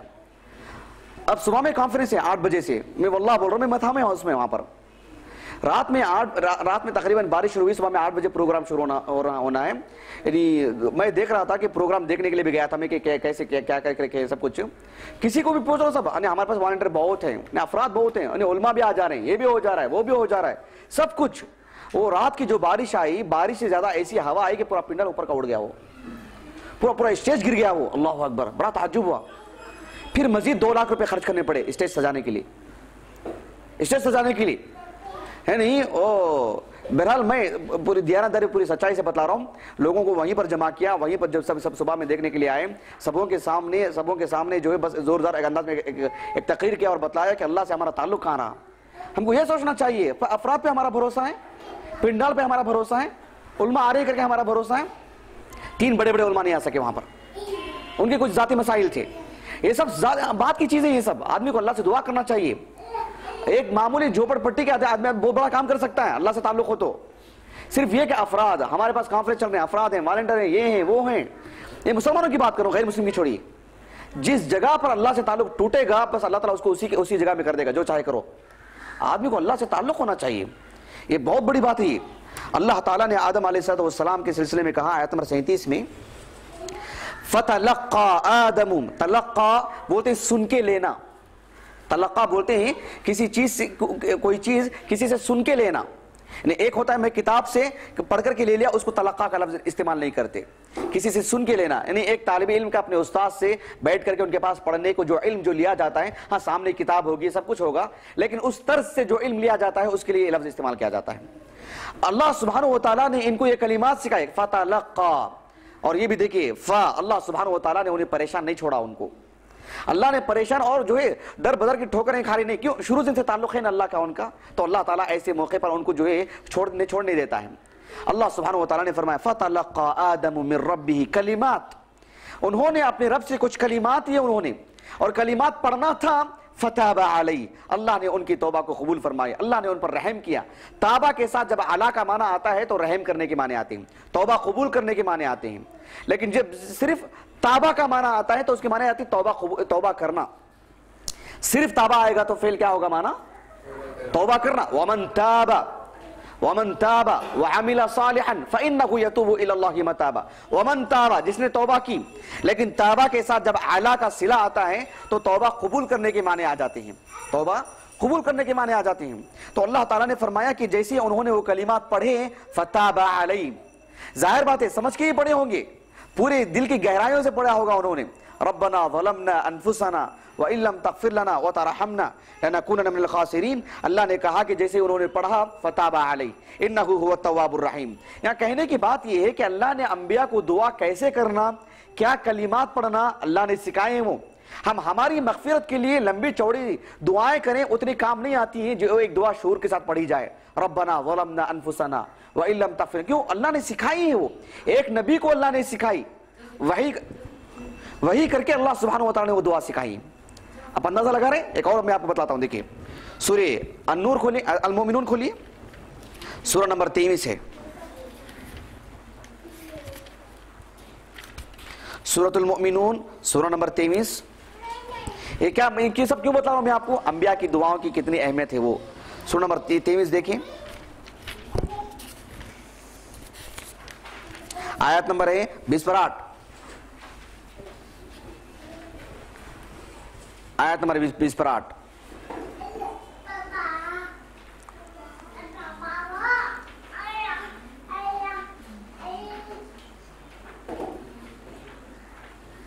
بچے آوازیں کریں, کھیلیں, کودیں, سب برداشت ہے, لیکن کتابوں کے سلسلے میں انگلیاں کریں برداشت نہیں ہے. ماں باپ وہ سنبھالنا چاہیے. کل بھی مجھے معلوم ہوا کہ جو ہے ایک باقاعدہ بچے کو چاہیے کر دیے کر کے, ایسا ہرگز نہیں ہونا, اس میں سنبھالنا.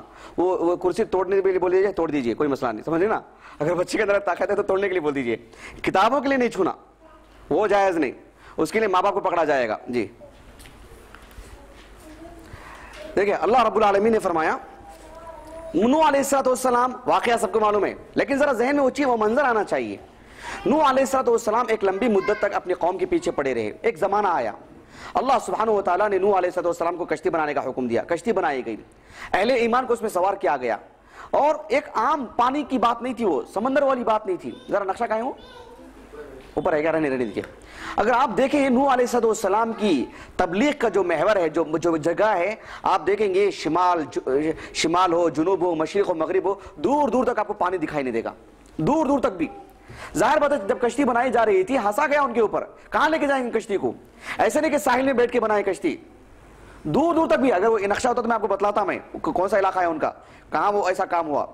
دور دور تک کی پانی والی بات نہیں, لیکن جو ہے اللہ سبحانہ و تعالیٰ نے صرف ان کو کرنے کا حکم دیا, غیبی بات تھی اور وہ فوراً کر دی. وہ کشتی بنائی گئی, اللہ سبحانہ و تعالیٰ نے آسمان کو حکم دیا, آسمان کے دروازے کھول دیے گئے. آسمان میں دروازے معلوم ہے آپ کو, دروازہ ایک نہیں, آسمان میں کئی دروازے, پہلے آسمان میں بہت سارے دروازے, دوسرے آسمان میں بہت سارے دروازے. بہرحال تو آسمان کے دروازے کھول دیے گئے اور پانی ایسے ہی پڑا. اللہ اکبر. نیچے زمین کو کہا گیا کہ وہ اپنے اندر کا پورا پانی نکال دے گئی پانی, اوپر سے پانی, نیچے سے پانی, اور کشتی میں جو سوار کرا لیا گیا. تو پھر نوح علیہ السلام اور اہل ایمان کشتی میں تھے, اور ایک باقاعدہ اچھی طرح انہیں اللہ رب العالمین نے ہلاک کیا. ان کو ایمان نہیں تھا ان کے نصیب میں. لیکن غور طلب بات کیا ہے, لکڑی کہاں ہے؟ 10 منٹ میں بڑے بھاری پڑتے ہیں جی.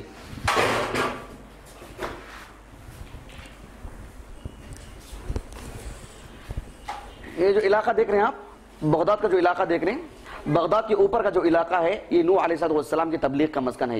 یہ دیکھنے کو لکڑی کا ایک حصہ لگ رہا ہے آپ کو, لیکن آگے کھڑ کے دیکھیں گے تو بنگلور سے بڑا رہے گا حصہ وہ. سمجھ رہے ہیں؟ اصل کے اعتبار سے دیکھیں گے تو, اصل کے اعتبار سے دیکھیں گے تو سمجھ رہے ہیں, یہ تو چھوٹا نقشہ ہے نا یہ, لیکن عراق کا چھوٹا ملک ہے کیا؟ اگر جہاں میں انگلی رکھا ہوں ہندوستان کا نقشہ ہوتا تو پورا بنگلور اندر آ جاتا, پورا کرناٹک اندر آ جاتا. تو کافی بڑا علاقہ ہے عراق. تو اور یہ عراق آج کے اعتبار سے, پرانے زمانے میں عراق بہت بڑا تھا. یہ پورا علاقہ عراق کا, اس کو عراق العرب عجم کہا جاتا ہے, اور اس کو عراق العرب کہا جاتا ہے. اس کو عراق العجم, پرانی تاریخ کی کتابیں پڑھیں گے, عراق العجم, اس میں جا کے نہیں ڈھونڈنا, یہ علاقہ پورا عراق العجم. اچھا بہرحال تو نوح علیہ السلام کشتی بنا رہے ہیں. آپ ذرا غور کر کے دیکھیں کتنی مسافت ہے, کم و بیش 2000 کلومیٹر رہے گا لگ بھگ, ہاں کم و بیش, یہاں سے اتنی اعتبار سے بھی. یہ بھی اب یہاں دیکھیں یہ کیا ہے, یہ کیا معاملہ ہے کہاں. لیکن جب بنا رہے تو پوری قوم ہنسنے لگی ان کے اوپر. لیکن نوح علیہ السلام اور اہل ایمان باقاعدہ ان کی تائید میں تھے, اس لیے کہ اللہ سبحانہ و تعالیٰ کی غیبیات پر انہیں یقین تھا, وعدوں پر یقین تھا ان کو. اب معاملہ کیا ہے, نوح علیہ السلام کشتی میں سوار ہیں اور سب کو ہلاک کر دیا گیا ہے, اور یہ پانی بھی بڑا عجیب و غریب ہے, اوپر سے نیچے سے سب کچھ. اللہ سبحانہ و تعالیٰ نے آسمان کے دروازے بند کرا دیے, کہا کہ پانی رک جا, پانی کو روک لیا گیا. زمین کو پانی کو اندر نگلنے کو کہا, پانی نے, زمین نے پورا پانی نگل لیا. کشتی جو جا کر کے رکی, وہ یہ جو بارڈر جو دیکھ رہے ہیں اس کا ترکستان کا, ملک شام جو سیریا ہے نہیں, یہ اور اس کا جو بارڈر ہے, دونوں کا جو بارڈر ہے, لوگ کہتے ہیں جغرافیہ کے جو یہ ہیں, اس کے بارڈر میں کھڑے ہو کر کے اگر اوپر کھڑے ہو کر کے دیکھیں تو وہ پہاڑیاں نظر آتی ہیں, جودی پہاڑی, جہاں نوح علیہ السلام کی کشتی رکی. بہرحال وہ کہاں رکی وہ ہمارا لینا دینا نہیں. نوح علیہ السلام کی جب کشتی آ کر کے رکی, ظاہر بات ہے اب دنیا میں کوئی انسان نہیں, دنیا میں کوئی انسان نہیں. اب وہ پہلا قافلہ ہے جو اتر رہا بھی کشتی سے, اتنی ہیبت ہوگی ان کو, اور کشتی سے اتر رہے ہیں اور انہوں نے اپنا منظر دیکھا ہے, اللہ نے کیسے عذاب نازل کیا, کیسے جو ہے پانی برسا, کیسے نیچے سے پانی نکلا, اور جو ہے پھر ہم کشتی سے اتر رہے ہیں اور بالکل گویا کہ دنیا کا سب سے پہلا جو ہے ایک قافلہ اتر رہا ہے وہ, اور کوئی دنیا میں, پوری دنیا میں کوئی انسان نہیں, ایک بھی انسان دنیا کے اندر نہیں. وہاں سے ایک نئی نسل شروع ہوئی. اللہ سبحانہ و تعالیٰ نے جب ان کو اترنے کا حکم دیا تو کتنی ہیبت ہوگی ان کے اندر, کس قدر گھبراہٹ ہوگی, ایک نیا منظر, ایک نئی چیز, سبحان اللہ. اور اب تک وہ کشتی کے اندر تھے, اللہ سبحانہ و تعالیٰ کے عذاب کے آثار دیکھ رہے ہیں وہ. اور بلکہ لوگ کہتے ہیں کہ جو ہے بڑی بڑی یعنی زمین کے آج بھی پھٹی ہوئی ہیں جو اس کے آثار ہیں وہ. یہ جو ہیبت تھی, یہ کہنے کو آسان موقع ہے, لیکن جن کے پر وہ آفت آتی ہے, جو منظر دیکھتے ہیں, جو مشکلات سے نکل کے آتی, وہی لوگ اس معاملے کو جانتے ہیں.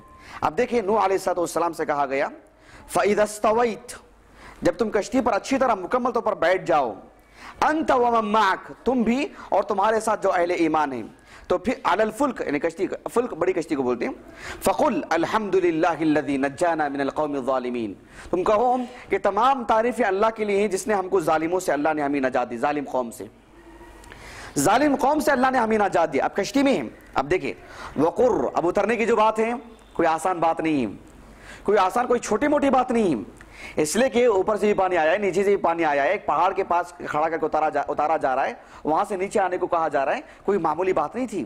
اللہ رب العالمین نے فرمایا کہ وقر, یعنی دعا سکھلائی جا رہی ہے, کشتی میں بیٹھنے کے بعد بھی دعا سکھلائی گئی. فَقُلِ الْحَمْدُ لِلَّهِ الَّذِي نَجَّانَا مِنَ الْقَوْمِ الظَّالِمِينَ. کہا کہ قل یعنی تم کہو یعنی تم پڑھو ایسے, اور تمہارے ساتھ جو اہل ایمان ہیں وہ بھی یہ پڑھیں, کیونکہ ایک طرح کی مارے خوشی کے کیا پڑھنا وہ بھی نہیں آتا آدمی کو. وہاں پر دعا سکھلائی گئی. اترنے کے بعد جو ہیبت تھی, اللہ تعالیٰ نے کہا وَقُرْ رَبِّ أَنزِلْنِي مُنزَلًا مُبَارَكًا, اے اللہ مجھے مبارک جگہ میں اتار, یعنی جو برکت والی جگہ ہے وہاں مجھے اتار, وہاں میرا ٹھکانہ ہو, وہاں میں اتروں.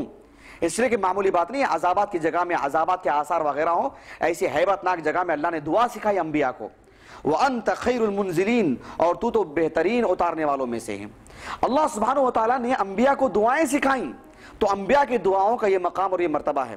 قرآن مجید میں وقت ہو گیا, چلیے بہت عظیم بات ہے. اللہ کے رسول کو جو دعائیں سکھلائی گئی تھی اس پر بھی مجھے بتلانا تھا آپ کو.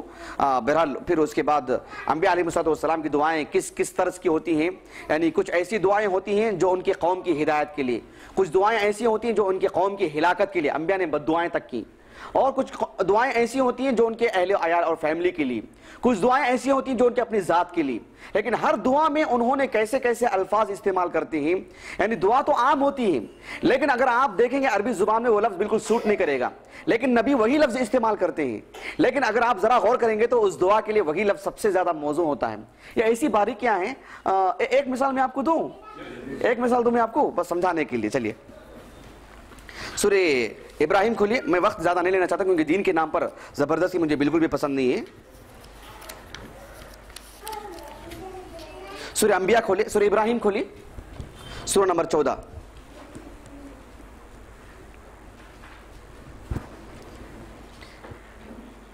تیس پر 7.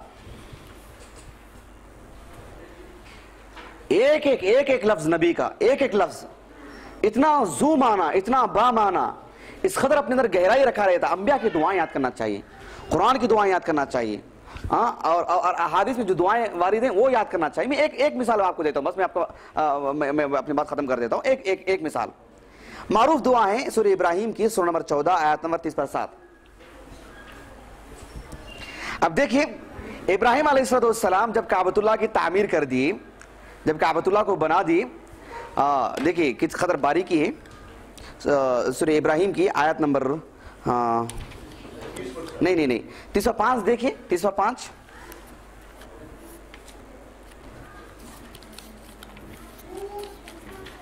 دیکھیں, اور سورہ بقرہ کی وہاں انگلی رکھ کر کے, سورہ بقرہ کی آیت نمبر 126 دیکھیں, انگلی رکھ کر کے وہاں پر کچھ آڑ رکھ لیجیے, کچھ علامت.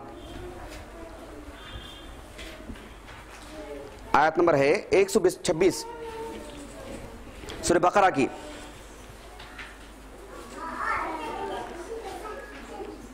آپ لوگ نکیرہ اور معرفہ جانتے ہیں کیا؟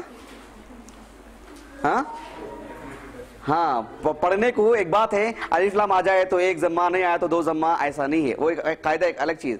اس میں جو باریکیاں, جو معنی پیدا ہوتے ہیں وہ بہت ہیں. جی دیکھیں میں سمجھاؤں گا نہیں, یہاں پر صرف آپ کی آنکھیں کھولنے کے لیے. اللہ تعالیٰ نے آیت نمبر 126 میں سورہ بقرہ میں جو دعا نقل کی, وَإِذْ قَالَ إِبْرَاهِيمُ رَبِّ اجْعَلْ هَذَا, اس کے بعد کیا ہے؟ بَلَدًا. نکرہ معرفہ ہے, نکرہ معرفہ ہے. آپ کو ابھی اس کی معرفت نہیں ہوئی؟ نکرہ ہے. وہ طلب ہے کہ خبر ہے؟ خبر ہے. اچھا نہیں نکرہ ہے, وہ الف لام کہاں ہے اس پر؟ وَإِذْ قَالَ إِبْرَاهِيمُ رَبِّ اجْعَلْ هَذَا بَلَدًا آمِنًا وَارْزُقْ أَهْلَهُ مِنَ الثَّمَرَاتِ مَنْ آمَنَ مِنْهُمْ بِاللَّهِ وَالْيَوْمِ الْآخِرِ. اب وہی دعا سورہ ابراہیم میں دیکھیے آیت نمبر 35 میں, وَإِذْ قَالَ إِبْرَاهِيمُ رَبِّ اجْعَلْ هَذَا الْبَلَدَ. صرف خامخواہ کا معرفہ نکرہ نہیں, دونوں میں زمین آسمان کا فرق ہے. سمجھ رہے نا, زمین آسمان کا فرق ہے. وہ الگ دعا ہے, وہ الگ دعا ہے, وہ الگ موقع پر, وہ الگ موقع پر. جی اچھا چلیے, مجھے جو آپ کو بتلانا ہے وہی آیت نمبر 37 میں اللہ رب العالمین نے فرمایا, ربنا انی اسکنت من ذریتی بواد غیر ذی زرع, کہ اے ہمارے پروردگار میں میری اولاد کو چھوڑ چکا ہوں. انی اسکنتو یعنی سکنا کے معنی رہنا, کہیں ٹھکانہ بنانا, اسکنا کے معنی کسی کو رکانا. انی اسکنتو من ذریتی، یعنی میری اس اولاد کو میں ایسی جگہ میں چھوڑ آیا ہوں، ایسی وادی میں بوادی، ایسی وادی میں غیر ذی زرع، جس میں کوئی کھیتی نہیں، جس میں کوئی پانی نہیں، کوئی کھیتی نہیں، کوئی چیز نہیں. اس کے بعد دیکھیں عند بیتک المحرم، تیرے حرمت والے گھر کے پاس. اب اس کے بعد ربنا، اے ہمارے رب، ایسا میں نے کیوں کیا ہے؟ لیقیموا الصلاۃ، تاکہ وہ نماز قائم کرتے رہیں. اب اس کے بعد عام دعا ابراہیم علیہ السلام کی، یہ ذرا غور طلب ہے. فجعل افئدہ، افئدہ کے معنی انسان کا دل، جس میں انسان کے جذبات، خواہشات، امنگیں، خیال، ارادے، وسوسے، جو بھی چیزیں آتی ہیں اس کا نام ہے افئدہ. کہا کہ فجعل افئدۃ من الناس، یہاں فجعل افئدۃ الناس نہیں کہا. افئدۃ الناس کے معنی لوگوں کے دل، ایسے نہیں کہا، لوگوں میں سے کچھ لوگوں کے دل. من تبعیض کے لیے، من کی وجہ سے بعض کا معنی آتا ہے، یعنی سب کے لیے دعا نہیں، پورے کافروں کے لیے ایسے سب نہیں، اسی لیے مسلمانوں میں بے شمار ہی نہیں، ان کے دل وہاں نہیں جاتے ہیں، سب کے لیے دعا نہیں ہے. من الناس، لوگوں میں سے کچھ لوگوں کے دل ایسے ہوں. فجعل افئدۃ من الناس تہوی الیہم، جن کے دل کعبۃ اللہ کی طرف مائل ہو جائیں. یہاں ترجمہ، آپ کے پاس ترجمہ کیا قرآن ہے؟ کسی کے پاس ترجمہ والا بس؟ انہوں نے مائل کے معنی لکھے ہیں، جبکہ لفظ کیا ہے وہاں پر؟ تہوی. تہوی کا لفظ ہے نا عربی زبان میں، ہوا الف مقصورہ، اس کا فعل مضارع ہے یہوی، ہوا یہوی. اس کے معنی کون بولیں گے؟ اس کے اصل معنی ہاں نہیں ہاں نہیں، اس کے اصل معنی ہاں اس کے اصل معنی ہے گرنا. کیا معنی؟ گرنا. جیسے کہ اللہ رب العالمین نے سورہ نجم کی پہلی آیت میں فرمایا وَالنَّجْمِ اِذَا ہوا، قسم ہے نجم کی، ستارے کی جب وہ گرے. اس کا اصل معنی گرنا، خواہش کے معنی نہیں. جب وہ خواہش کرے ایسا نہیں، وہی معنی کیا؟ قسم ہے ستارے کی جب وہ خواہش کرے، نہیں، گرنا اصل معنی. لیکن خواہشات کے لیے بھی یہ لفظ آتا ہے. اس کے معنی اس لیے خواہشات کے لیے رکھے گئے ہیں، ایسی خواہشات، حج کرنا اچھی خواہش بری خواہش؟ اچھی خواہش ہے، اس میں کوئی دو رائے نہیں، میں اس کے لیے نہیں پوچھا ہوں. لیکن ہوا ایسی خواہشات کو بولتے ہیں جو خواہشات پہ عمل کر کے انسان اپنے مقام اور مرتبے کو گرا دیتا ہے، نفسانی خواہشات، اس کے لیے ہوا کا لفظ آتا ہے. ایسے خواہشات جس کی وجہ سے انسان کی نظروں میں گر جاتا ہے، اللہ کے ہاں اس کا مقام ختم ہو کے رہ جاتا ہے. جو مقام انسان ہونے کا جو شرف اسے ہے، ایک مسلمان ہونے کا جو اسے مقام ملتا ہے، وہ ایسے خواہشات پہ عمل کرتا ہے کہ اس کا مقام گر جاتا ہے. ایسے کام کرتا ہے جو اپنے مقام کو گھڑا دیتا ہے. وہ گویا کہ اس کے ایسے خواہشات ہوتے ہیں. اسی لیے اللہ رب العالمین نے فرمایا سورۃ الجاثیہ میں، سورۃ الجاثیہ کا ایک اور نام کون بولیں گے اس کو انعام؟ سورۃ الجاثیہ کا ایک اور نام کون بولیں گے؟ میں بولا ہوں اس سے پہلے، پتہ نہیں جمعہ کے خطبے میں بولا تھا یا کسی کلاس میں بولا تھا، یاد نہیں. ملائکہ. سورۃ الملائکہ کس کو بولتے ہیں؟ سورہ فاطر کو. بارک اللہ فیک. جی آیت نمبر آپ کھولیے 23. اس سورہ کا ایک اور نام ہے، وہ ہے سورۃ الشریعہ. سورۃ الشریعہ وہ بھی اس کا ایک نام ہے، لیکن جو معروف اور مشہور ہے وہ سورۃ الجاثیہ. آیت نمبر 23 کھولیے. جاثیہ 40/5 20/3.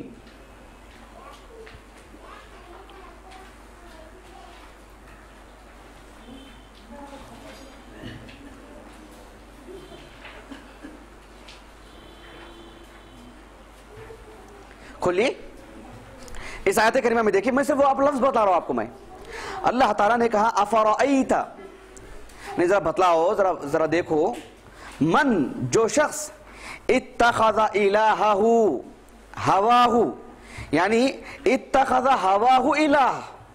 اتخذ ہواہ، ہواہ کے معنی آتے ہیں اپنے خواہشات. یعنی بھلا بتلاؤ وہ انسان جو اپنے خواہشات کو اتخذ الہہ، اپنا معبود بنا لیا. یعنی جیسے معبود کی رضامندی کے مطابق جینا ہے، ویسے اپنی خواہشات کو اپنا معبود بنا لیا. اس کی خواہش جیسے بول رہی ویسے کرتے جا رہا ہے. تو ہوا ایسے خواہشات کو بولتے ہیں جس کی وجہ سے انسان کا جو مقام اللہ نے رکھا ہے وہ اپنے آپ کو گھٹا لیتا ہے، اس کا مقام گر جاتا ہے، وہ اللہ کی نظروں میں، انسان کی نظروں میں گر جاتا ہے۔ انسان سے مراد اہل ایمان، اور بہت سارے انسان بھی بہت سارے گناہوں کو اچھا نہیں سمجھتے ہیں، اس کی وجہ سے اس کا مقام گر جاتا ہے۔ تو اس اعتبار سے اللہ ہوا بولتے ہیں ایسی خواہشات جس سے انسان کا مقام ختم ہو کے رہ جاتا ہے۔ بات سمجھ میں گیا آپ کو؟ اصل معنی یاد کر کے رکھنا چاہیے، اور شریعت کس معنی میں لیتی ہے وہ بھی معلوم کر کے رکھنا چاہیے۔ تو ہوا کے اصل معنی یہ، ابراہیم علیہ السلام جو دعا کر رہے ہیں، ربنا انی اسکنت من ذریتی بواد غیر ذی زرع عند بیتک المحرم ربنا لیقیموا الصلاۃ فجعل افئدۃ من الناس تہوی الیہم، یعنی تو اے اللہ تو لوگوں میں سے بعض لوگوں کے دل یعنی تہوی الیہ، یعنی اس کی طرف کیا بولتے ہیں جی، کعبۃ اللہ کی طرف ان کا دل جو اس کی طرف میلان کر دے، مائل کر دے۔ اب جو لفظ استعمال کیے اس کے لیے مالا یمیلو کا بھی لفظ آتا ہے، مائل کرنے کے، میلان کے، کوئی مائل ہو جانا۔ حنا کے بھی معنی آتے ہیں، کسی کی توجہ اس طرف کر دینا۔ بہت سارے الفاظ آتے ہیں۔ گرنے کا جو لفظ ہے اس کے اندر بنیادی طور پر دو معنی آتے ہیں۔ اس کے اندر ایک معنی آتا ہے گرنے کا، ایک معنی آتا ہے پوری تیزی کے ساتھ، یعنی پوری تیزی کے ساتھ، پوری سرعت کے ساتھ کوئی کام کرنا۔ ایک ہے گرنا، اور گرنے کے لیے جو معنی آتا ہے وہ اوپر سے نیچے کا ہی معنی آتا ہے۔ دو معنی اس کے اندر، ایک اوپر سے نیچے پڑنا، ایک ہے تیزی کے ساتھ کوئی کام کرنا۔ یہ جو لفظ استعمال کیے ابراہیم علیہ السلام، نبوی دیکھے سوچ کیسی ہوتی ہے۔ کہا کہ تہوی الیہم، اے اللہ لوگوں میں سے بعض لوگوں کے دل تو ایسے کر دے کہ وہ گویا کہ کعبۃ اللہ کے اوپر ہیں اور بے قابو ہو کے گر پڑ رہے ہیں۔ سمجھ رہے ہیں؟ گویا کہ آدمی کعبۃ اللہ کی خواہش میں وہ کیا ہے دیکھتا نہیں، جتنے پیسے سمیٹ کر کے نکل کے بھاگنے کی کوشش کرتا ہے۔ وہ جانے کے بعد جو تکلیفیں آتے ہیں، پریشانیاں آتی ہیں، بھوک کی، تھکان کی، سب کچھ اس کی جو اصل جو سوچ ہوتی ہے، اصل جو فکر ہوتی ہے، اور اصل جو تڑپ، اصل جو اس کا ٹارگٹ ہے وہ بس کعبۃ اللہ کو دیکھنا، وہاں جانا، وہاں کی عبادتیں انجام کرنا۔ اس کی جو امنگیں ہوتی ہیں اس کے لیے تعبیر ایسا کیا انہوں نے، وہ کہ آدمی اوپر سے گر جا رہا ہے بے قابو ہو کر کے، اور پوری جلدی کے ساتھ۔ لفظ دیکھ رہے ہیں آپ، یہ آپ دنیا کی کسی زبان میں بھی اس کی تعبیر نہیں کر سکتے۔ اسی لیے اللہ نے اپنے کلام کے لیے عربی کا ہی انتخاب کیا۔ اردو میں آپ لکھ لیجئے، کوئی اس میں سے یہ باریکی، اس میں یہ لفظ کوئی ڈھونڈ نہیں سکتا، کیا بھی نکلے گا نہیں اس کو۔ سمجھ رہے ہیں؟ کچھ بھی نہیں نکلے گا، انگریزی میں بھی نہیں نکلے گا۔ یہ عربی کی خصوصیت ہے، اور عربی بھی عام عربی نہیں، اونچے درجے کی عربی ہے، اور سب پر بھاری پڑتی ہے قرآن مجید کی عربی۔ یہ اردو میں کوئی لکھ لیتا ہے، اس میں کوئی کبھی دیکھیں آپ کوئی اردو کی کتاب سب کے سامنے رکھا ہو اور ایک ایک لفظ بتلایا ہو، دیکھو انہوں نے مصنف نے یہ لفظ استعمال کیا، ایسے ہوا، ضمیر یہاں آنے سے یہ ہو گیا، یہ ہو گیا، کوئی کبھی دیکھیں آپ؟ اس میں کسی زبان میں اللہ نے ایسا رکھا ہی نہیں، صرف عربی میں اللہ نے ایسا رکھا ہے۔ اسی لیے ہم کو اتنی ساری باتیں بتلانی پڑتی ہیں۔ اگر یہ اردو میں پڑھانے کے لیے بیٹھتا آپ کو، وہ تو ماشاءاللہ ہم کو جو ہے دو تین دن میں، ایک ہفتے میں اچھے خاصے عالم بن جاتے، بہت ساری باتیں پڑھ لیتے۔ معاملہ عربی کا ہے، اللہ نے عربی ہی میں ایسی باریکیاں رکھی، دنیا کی کسی زبان میں نہیں رکھا اللہ نے۔ اسی لیے دیکھتے ہیں کہ ہم لوگ شروع دن سے علماء نے ایک ایک لفظ کو سلجھانے کے لیے بیٹھے ہیں، جبکہ ان کی مادری زبانیں الگ ہیں۔ انہوں نے عربی سیکھا، امام بخاری کی زبان مادری زبان عربی ہے کیا؟ فارسی زبان ہے امام بخاری کی، امام مسلم کی زبان فارسی ہے، امام ابو داؤد کی، امام نسائی کی، امام ابن ماجہ کی، ان سب کی زبان فارسی زبان ہے اصل کے اعتبار سے۔ فارسی میں بھی جو اونچ نیچ رہی ہے اس دور کی فارسی تھوڑی الگ ہے۔ تو ان لوگوں نے عربی زبان سیکھی، عربی کے قواعد سیکھے، اور عربی ہی میں جو ہے شریعت کو سمجھانا چاہا، اس لیے کہ اس سے بہتر کوئی زبان ہو ہی نہیں سکتی دنیا میں۔ یہ ساری باریکیاں اللہ نے صرف عربی میں رکھی ہیں، کسی اور اچھا کسی اور زبان میں اللہ نے نہیں رکھے ہیں۔ اسی لیے ہم کو اتنی تفصیلات کے ساتھ آپ کو پڑھانا پڑتا ہے، ایک ایک لفظ، ایک حرف کے بارے میں، لفظ چھوڑیے ایک حرف کے بارے میں آپ کو بتانا پڑتا ہے۔ اس لیے کہ اردو اور انگریزی اور کوئی زبان ہوتی نا، اتنے سارے مسائل ہوتے ہی نہیں تھے، اتنے سارے علماء کو جو ہے پریشانیاں اٹھانے کی ضرورت نہیں، یا جو عوام کو یہ بول کے بھاگنے کی بھی ضرورت نہیں تھی۔ یہ عربی کا معاملہ ہے، اللہ نے شریعت کو عربی میں نازل کیا، کیوں؟ بے معنی نہیں، اللہ نے کہا کہ عربی میں کر کے جگہ قرآن عربیہ، وہ ہائلائٹ کیا اللہ نے اس کو، اس لیے کہ اللہ نے صرف عربی ہی میں اتنی باریکیاں رکھی، کسی اور چیز میں نہیں۔ اسی لیے جو عرب کے لوگ ہیں وہ دنیا کے سارے لوگوں کو عجم کہتے تھے۔ کیا کہتے تھے؟ گویا کہ ان کا بولنا نہیں بولنے کے برابر ہے، یہ بولنا گونگے ہی ہیں، یہ بولے تب بھی بولیں، گویا کہ جانوروں کی طرف بس آواز نکال رہی ہے، ان کا بولنا نہیں بولنا، اصل بولنا ہے تو عربی ہے، وہی تو ہے اصل زبان، اس کے علاوہ کون سی زبان ہے؟ ایسا بولتے تھے وہ لوگ۔ سمجھ رہے ہیں آپ؟ اہل عرب اپنے آپ کو اتنا سمجھتے تھے، اس لیے کہ اس زبان میں رکھا اللہ نے ویسے، وہ پوری دنیا کے لوگوں کو, صرف ہندوستان کے لوگوں کو نہیں, پوری دنیا کے لوگوں کو بولتے تھے جانوروں کی طرح بس آوازیں کاٹ رہے ہیں, بولنا ہے تو پھر عربی ہے اور کوئی زبان کیا ہے, اس لیے عجم کہتے تھے ان کو. بس سمجھ میں ابھی آپ کو جی. تو بہرحال اللہ سبحانہ و تعالیٰ نے عربی کا انتخاب کیا, اسی لیے ہم لوگ اتنی باریکیاں پڑھتے ہیں. تو انبیاء علیہ السلام کی دعاؤں میں ایک ایک لفظ اتنا بامانہ, انشاءاللہ اللہ تعالیٰ جیسے ہمیں موقع ملے گا اللہ تعالیٰ ہمیں توفیق عطا فرمائے. اللہم وفقنا لما یحب ویرضا, اللہ سے دعائیں کرتے رہنا چاہیے, توفیق ماننا چاہیے, اللہ تعالیٰ ہماری زندگی میں برکت عطا فرمائے. سبحانک اللہم و بحمدک, اشہد ان لا الہ الا انت, استغفرک و اتوب الیک.